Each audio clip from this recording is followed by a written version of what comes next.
ukuboko kwa satani kukuriho mwene data, yewe kurakugendaho, ukuboko kwa satani kurakugendaho, ariko kubera iki Imana yavuganye nawe? Ndimo senga, Imana irambwira ngo tangaza iri tangazo, ubwira abanyarwanda basenge cyane. Nukuri ndababwiza ukuri, Imana yamaye ubutumwa yasanze iri joro, ndambwira ngo ubwira abagabo basenge cyane, ngo kuko byugarije abasore ni byinshi. Imana irambwira ngo hano imbere bantu ni basenge, Imana ibaha urumuri, igiye gutambagira ibihugu bitandukanye. Kandi ubu butumwa nagiye nkunda kubutambutsa, abantu bamwe hari ababyumva bakabinegirija. Mugiye kubona ibimenyetso bikomeye, yemwe abatuye muri ibyo bihugu bikomeye, mwumva mutahangarwa, mwumva ari mwebwe mufite kuba mufite ubwenge, mufite ibihugu byacu byabamwe amahoro. Izi ntambara turi kubona zarangira, ubundi nta kindi gitera izi ntambara, nuko abantu bamaze kwimura Imana.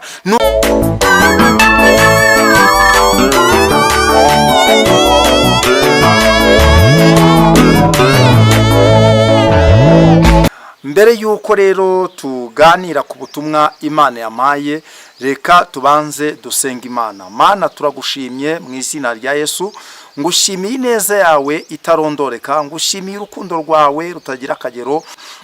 Nyemerera rero umwanya wose tugiye kumara hano imbere ya kamera, ubane natwe, umwuka wawe wera tuyobore muri byose, kandi uturinde kugabanya ibyawe cyangwa kubyongera, ahubwo mwami tuvuge ibyawe nk'uko bikwiriye. Urakoze ko wumvise, kandi kuri bubane natwe mu izina rya Yesu Kristo, amen. Kubatanzi, amazina yanjye nitwa Munyarubuga Vedaste, ndi umuvugabutumwa nk'abandi umuhanuzi nk'uko Imana yabishatse muri iki gihe cya none. Nta ruhare nabigizemo, ahubwo ni ubushake bw'Imana. Reka twihuse dusome ijambo ry'Imana dusanga mu gitabo cya mbere cya Samweli. Turasoma ibice 23 n'umurongo waho wa 16 tugeze ku murongo waho wa 18. Haranditswe ngo bukeye Yonatani mwene Sawuli arahaguruka, asanga Dawidi mu ishyamba, amukomeza ku Mana, aramubwira ati witinya, kuko ukuboko kwa data Sawuli kutazagushyikira, kandi uzaba umwami wa Isiraheli, nje ubwanjye nzaba uwa kabiri kuri wowe, kandi data Sawuli nawe arabizi. Bombi bahera ko basezeranira imbere y'Uwiteka, maze Dawidi yigumira mu ishyamba, Yonatani asubiriwe. Imana idufasha cyane. Mu mvugo y'umwuka, ubundi ishyamba ni ibigeragezo. Uyu Dawidi mwene Yesayi ni umwe mu bantu Imana yakundaga, ni umwe mu bantu Imana yigeze ibwira Samweli ngo genda ujye kwa Yesayi, mbonye umuntu umeze nk'uko umutima wanjye ushaka. Haleluya. Noneho Imana ibwira Samweli, iramubwira ngo uwo niwe shaka yuko asimbura Sawuli ku ngoma, kuko nanze yuko Sawuli aba umwami w'ubwoko bwanjye, kuko yansuzuguye. Imana itugire neza cyane. Uyu Dawidi yiberaga mu ishyamba. Uyu Dawidi nta nubwo ise yaramwitayeho. Uyu Dawidi nta nubwo bakuru be nabo bavukana ntabwo bari bamwitayeho. Ariko ndashimira Imana itwitaho. Imiryango yaradutaye, ndashimira Imana itwitaho. Inshuti zaradutaye, ndashimira Imana itwitaho. N'ubundi abavandimwe batuvuyeho. Haleluya. Uyu Dawidi ngo yiberaga mu ishyamba, aragira inama aho mu ishyamba, ariko Imana yo mu ijuru imutekerezaho, ibona yuko ari umuntu wo kwizerwa, ibona yuko ari umuntu ufite agaciro, ibona yuko ari umuntu wo kubahwa, ibona yuko ari umuntu ukwiriye kuyobora ubwoko bw'Imana. Imana ni ishimwe cyane. Dawidi ngo yari yibereye mu ishyamba, ariko tukiri ahangaha iri shyamba Dawidi yarimo yari mu bihe bigoye, yari mu bihe by'intambara. Njya nkunda kubwira abantu ngo burya ikizakwereka yuko uri mu mugambi w'Imana nuko uzahura n'intambara. Nuko uzahura n'intambara. Dufite abantu ugasanga ku cyumweru bamuhereje kubwiriza mu rusengero, muri niba ture bamuhaye kubwiriza mu rusengero, mu cyumba cy'amasengesho bamuhaye kubwiriza mu masengesho, none ugasanga ibyo ngibyo arimo abyiratana cyane. Ariko bugi ikizakwereka yuko umuntu w'Imana ashyitse nuko hariho n'igihe kigera no kuguha umwanya wo gusenga, no muri niba ture ntihagere ukwihera.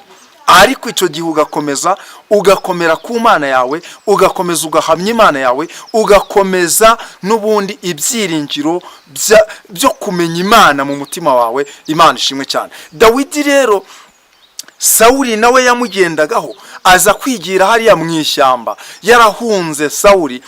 Ariko muri iri shyamba ngo Yonatani mwene Dawidi, haleluya, Yonatani mwene Dawidi ngo nuko aragenda musanga muri rya shyamba, amukomeza ku Mana. Imana ishimwe. Nzanye ijambo riri kukubwira ngo nubwo uri mureba ukabona hari ibikubangamiye, hari ibikwasamiye, nubwo isi iri kuguteragana, isi kagucumaza, isi kakuzunguza, ariko ndi kukubwira ngo komera ku Mana.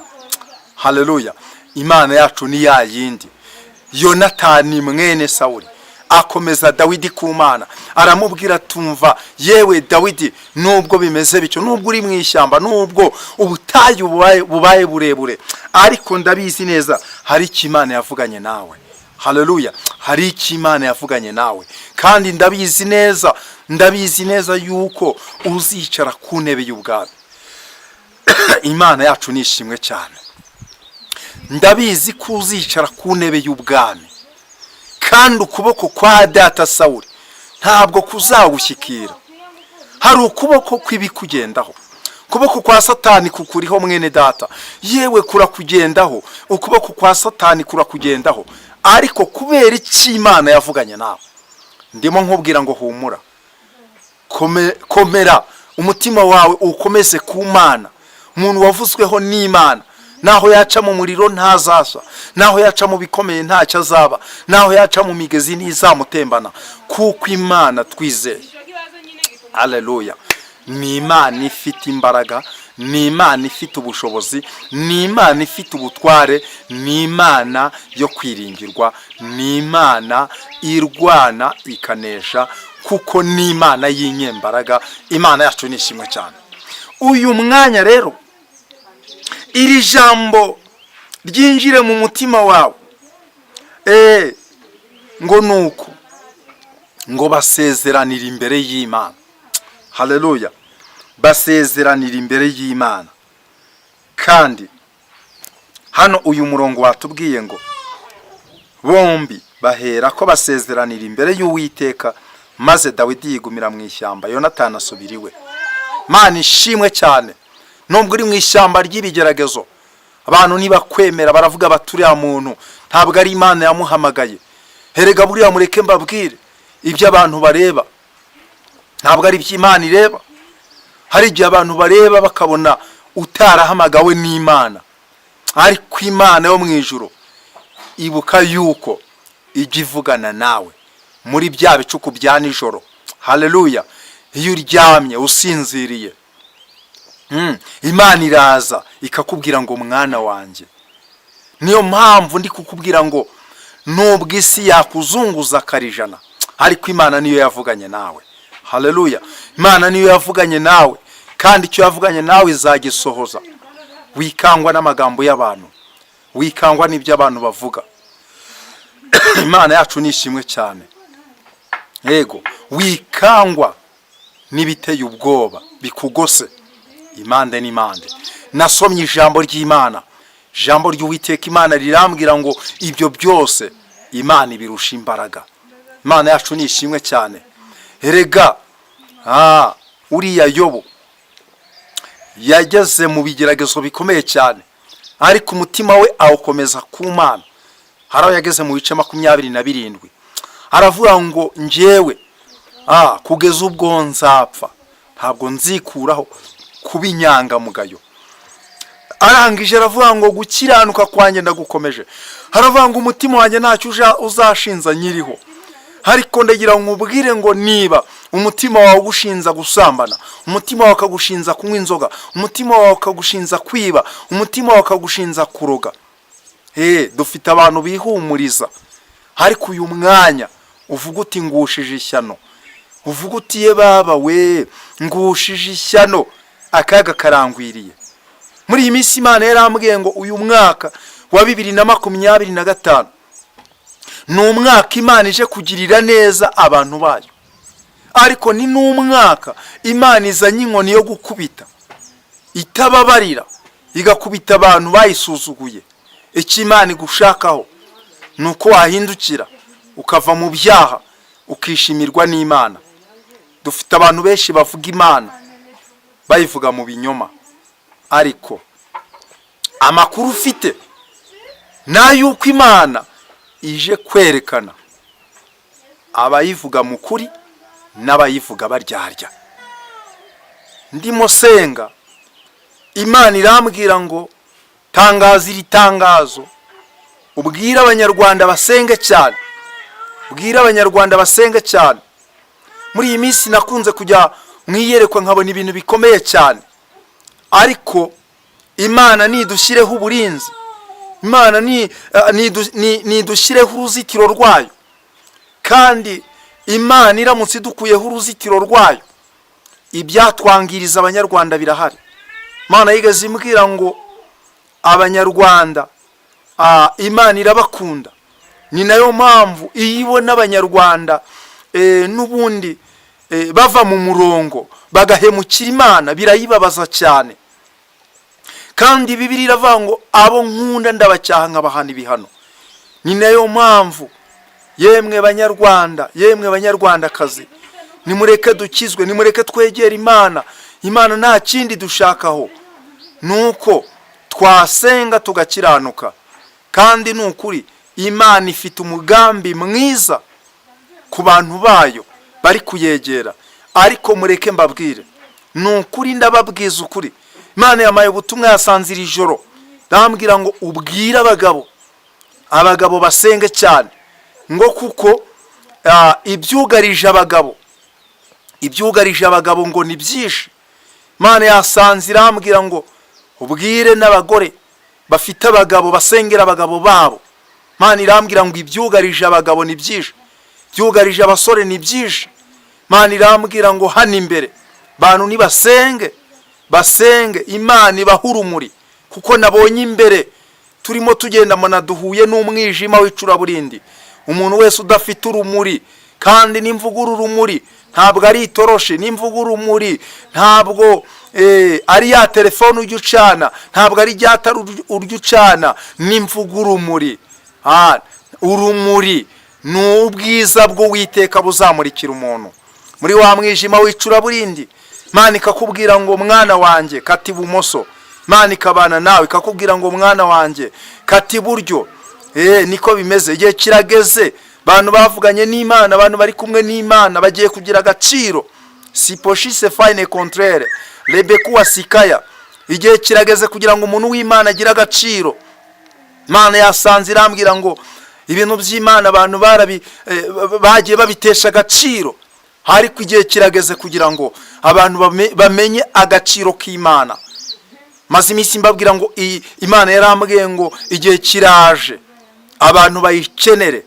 Nubwo wumva muri iyi minsi hari abo twagiye tuganira bakambwira bati ubu ngubu rwose byatuyobeye, hano i Rubavu byaducanze. Bantu b'Imana, niba inkubi y'umuyaga ibije nka kuriya, burya icyo Imana iba ishaka kutwigisha ni ukutubwira ngo twebwe abafite agahenge, abafite amahoro, tubashe kumenya icyo twakora. Icyo twakora ni ukwihisha mu bwihisho bw'Imana isumba byose. Haleluya. Imana yacu ni ishimwe. Ni ukuri mureke mbabwire, Imana yigeze imbwira ngo igiye gutambagira ibihugu, igiye gutambagira ibihugu bitandukanye, kandi ubu butumwa nagiye nkunda kubutambutsa, abantu bamwe hari ababyumva bakabinegirija ntibabiha agaciro, ariko ndagira ngo mbabwire ngo mumenye ngo Imana ivuga rimwe ndetse kabiri. Ariko niba Imana ivuga ngo igiye gutambagira, muri Amerika mwagiye hari ibimenyetso mwagiye mubona, ibyo ni ibimenyetso Imana yabahaye. Ariko Imana yasanze irambwira ngo mugiye kubona ibimenyetso bikomeye, yemwe abatuye muri ibyo bihugu bikomeye mwumva mutahangarwa, mwumva ari mwebwe mufite kuba mufite ubwenge, mufite kuba muri hejuru y'ibindi bintu byose. Imana yambwiye ngo igiye gutambagira muri ibyo bihugu bikomeye, kandi abeshi mugiye kumenya neza yuko Imana ariyo Mana iteye ubwoba, kuko abantu Imana yagiye ivugana nabo, ariko magingo yabakinangira umutima. Bantu basuzuguye Imana, abantu bavuye mu bihugu bya Afurika bageze muri biriya bihugu by'i Burayi, barangije barasambana, barangije basubira ku nzoga, bibagirwa amasezerano. Ariko Imana yambwiye ngo iraje, igiye gutambagira muri ibyo bihugu. Abeshi mugiye gushwiragira musubira iyo mwavuye, mutabona n'inzira, ndetse byabacanze. Imana idufashe cyane. Ariko harahirwa umuntu wavuganye n'Imana na n'uyu mwanya akaba ahagaze n'ubundi mu butware bw'Imana isumba byose, akaba kiri gusenga Imana, akaba kivugana n'Imana, akaba cyumva ijwi ry'Imana. Uwo ni umunyamahirwe. Hari abantu benshi bafite ibibazo, bari kurira bati ibibazo biratwishe, ariko Imana irambwira ngo babwire ngo mbese iyo mwikontoreye mukareba, musanga mwebwe nta ruhare mu bifitemo. Buriya dufite abantu babarira ngo ibibazo biratwishe, ariko bamwe ibibazo bafite ari bo babigiramo uruhare. Icyambere, hari abantu barira ngo ibigeragezo bitubanye byinshi, ariko ari inkoni y'Imana, kubera yuko bavuye mu murongo muzima bagatambikira bagahemukira Imana. Hari n'abandi Imana ibiri gucamura, Imana ibiri gucamura, iri kubigisha kugira ngo n'ubundi nibura irebe yuko bayigarukira. Ariko ugasanga aho kugira ngo bamenye ngo mbese Imana iradushaka iki, ubundi umuntu yagakwiriye kumenya ngo mbese ni ikigeragezo ndimo cyangwa se ni inkoni y'Imana. Wamara kumenya n'ubundi uko bimeze, ubundi ugaca bugufi ukabwira Imana ngo Mana, niba ari inkoni yawe umbabarire, ndakugarukiye, naratambikiriye ariko umbabarire. Uyu Dawidi nubwo yari mwiri shyamba, ariko yabanaga n'Imana, yasengaga Imana, Imana yavuganaga nawe. Ikimenyetso cya mbere nuko Imana yahagurukije umuhanuzi Samweli. Umuhanuzi Samweli akamusanga, agasanga n'ubundi abahungu ba Esayi bose, kandi Imana ikabwira Samweli yuko nta kiri bukore abahungu ba Esayi bose badahari. Ariko Dawidi ahageze, Uwiteka Imana abwira Samweli ngo dore nguwo uwo nshaka yuko wimikisha amavuta. Haleluya. Imana yacu nishimwe cyane. Muri iyi si gutunga amafaranga ni ibintu byiza cyane, kuba mu nzu nziza ni ibintu byiza cyane, gutunga icyubahiro ni ibintu byiza cyane, yewe kwitwa umuyobozi ukomeye ni ibintu byiza cyane. Ariko nasanze nta kintu cyiza kiruta gutunga Imana mu mutima wawe. Haleluya. Icyama abantu bagatunga Imana mu mitima yabo, icyama abanyarwanda bagatunga Imana mu mitima yabo, icyama abarundi mugatunga Imana mu mitima yanyu, icyama abakongomani nabo muri Uganda nabo muri Kenya, Tanzania, Imana ikaba mu mitima yanyu. Ibihugu byacu byabamwe amahoro. Izi ntambara turi kubona zarangira. Ubundi nta kindi gitera izi ntambara, nuko abantu bamaze kwimura Imana, nuko abantu bahakaniye ubwami bw'Imana, banga yuko bwatura mu mitima yabo. Ariko ubwami bw'Imana butuye mu mitima yacu, ibihugu byacu byagira amahoro, ingo zacu zagira amahoro, nukuri uturere twacu twagira amahoro, amatorero dusengeramo yagira amahoro. Imana yacu nidufasha cyane. Niyo mpamvu zakona ukabona mu matorero ni ibibazo, kumva muri ADPR intambara, kumva ngo Angirikani ni intambara. Kubera iki? Abantu bamaze kwimura Imana. Ariko ndashimira Imana, Imana ni umutungo wimukanwa. Niyo wajya muri Australia, niyo wajya mu Bushinwa, iyo uri kumwe n'Imana yawe ni umutungo wimukanwa. Aho uri hose Imana murabana, kandi Imana ikugirira neza. Mwifurije guhura n'ineza y'Imana mwene data. Ngiye gusenga Imana ariko nubwo uri mu ishyamba ry'ibigeragezo Imana ikugarukeho. Nakubwiraga ngo umutima wawe ukomeze ku Mana kugira ngo Imana igutabare, Imana ikugirire neza. Muri uku kwezi kwa kabiri tugiye kwinjiramo uzabona ineza y'Imana, muri uyu mwaka uzabona ineza y'Imana. Imana iguhe umugisha. Reka dusenga Imana. Mana, turagushimye mu izina rya Yesu, tugushimiye ijambo ryawe ryiza n'ubutumwa bwiza wamaye kugeza ku bantu bawe. Ubu butumwa mwami buhindure benshi kandi bugirire umumaro benshi. Urakoze, ndagushimye. Ngaho mwami Imana nyiringabo, ubutware bwawe nibukorane natwe, ibyo ushima n'ibyo ukunda bikomeze kuba nk'uko biba mu ijuru, mu izina rya Yesu Kristo, amen.